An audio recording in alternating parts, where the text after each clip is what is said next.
Hello guys and welcome to Python programming tutorials by Amul's Academy. Today I will give you a program. You need to guess the output of that program. Later we'll execute that program and I'll explain you the working of that program. So here is your today's program. Pause this video now and try to guess the output of this program. Alright, I hope now you have your answer. So we'll execute this program. So answer is none.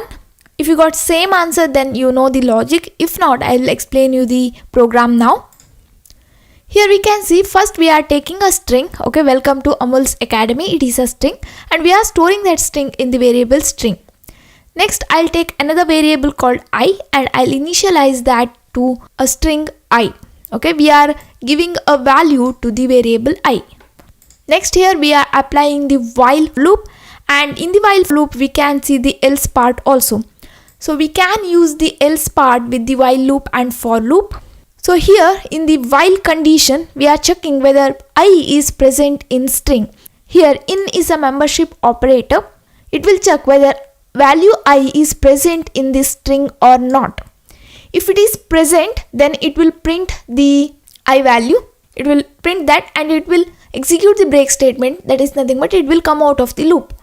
If not, if that I is not present in the string, it will execute the else part and it will print none. Here I is not present in this string, that's why we got the output as none. Here the else part will be run only when the condition is false or the break statement is not executed. If here I take for loop and if I execute this, it will print W. That is, the variable I will be initialized in the beginning of the each iteration. So initially I value becomes the first value of string, that is W, and it will print that and it will execute the break statement, so it will come out of the loop. That's it.